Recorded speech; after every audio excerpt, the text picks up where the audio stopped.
Chache ameshindwa kunihoji, ngoja nimhoji. Mimi na chache ya kukuuliza ndugu yangu. Ndio. Wewe unafanya kazi gani? Mimi ni fundi tu. Fundi wa nini? Toa sauti, maana kama mwanaume lazima unajishughulisha. Unafanya kazi gani? Yaani kitu kinachokuingizia hela. Mimi kitu kinachoniingizia hela. Eh. Shughuli zangu mimi ni za ufundi tu. Ufundi kama kuna fundi nguo, kuna fundi bajaji, fundi pikipiki, ujenzi. Fundi ujenzi. Yes. Hiyo ndo kazi yako. Yeah. Maana sasa hivi kumekuwa na wimbi sana la vijana kujihusisha na vitu ambavyo vinapelekea kumomonyoka kwa maadili kama wizi, uvutaji wa mabangi, kupoteza jicho la tatu. Jicho la tatu wanaelewa? Jicho la tatu wanaelewa? Jicho la tatu hapana, yaani kudungunyuliwa, kuchakatwa. Unakuta mwanaume anachakatwa. Kwa hiyo ndo maana nakuuliza kwamba unafanya kazi gani, ili hata tukisema kwamba tunaunda kikundi. Sasa hivi unajua kuna mikopo inatolewa kiwilaya ili kuwezesha vijana. Mambo ya mkopo kwanza huyataki. Yalishakukumba.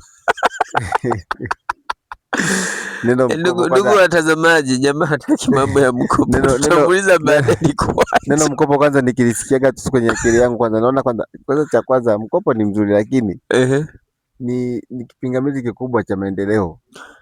Kuna mikopo inatolewa na serikali kuwasaidia vijana ambao wana fursa na ndoto kuweza kukamilisha malengo yao. Hiyo mikopo nakuwa unarejesha kidogo kidogo. Ukienda kwenye afisa maendeleo kila wilaya, kwa kila wilaya, afisa maendeleo kila kata wana taarifa hizo na wanakuhudumia kujaza fomu, kufuata maelekezo. Labda kama unazungumzia mikopo ya kausha damu sawa, lakini mikopo nayoizungumzia mimi ni ya kitaifa kusaidia vijana. Anaitoa waziri wa vijana Joel Arthur na Anauka, ndio mikopo nayozungumzia ya kihalmashauri. Kwa hapo ulivyonielewesha ni sawa, lakini kuna ile kausha damu ile. Kama ipi? Mtu anakopesha 10,000 na riba yake inakuwa 5,000, kama hapo unarudisha 15,000 baada ya muda gani?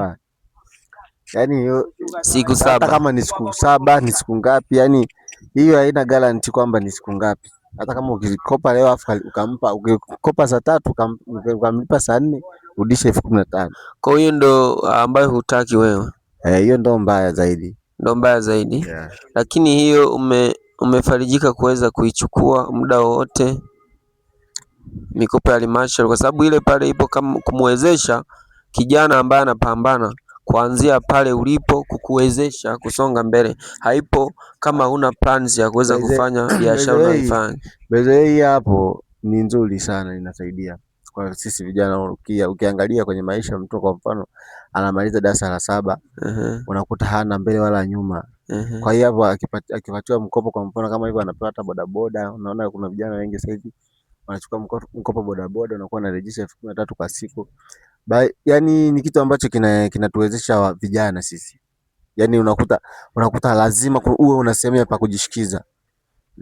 Sio kijana unakuta ndo kama hivyo. Yaani hiyo kwanza, cha kwanza mkopo, mimi huo mkopo ulivyonielewesha hapo ni kitu ambacho kimenipa mwanga fulani.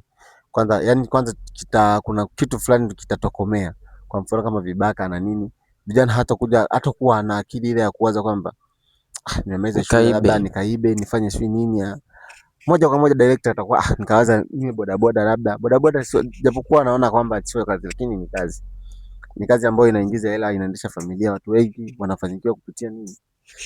Kupitia hiyo kazi ya bodaboda. Kwa mfano kama hivyo, mtu ameenda kuchukua hela, kiasi fulani cha hela, ameenda kuanzisha zake biashara hivyo, hata unakuta mtu anajisomesha kupitia ile biashara.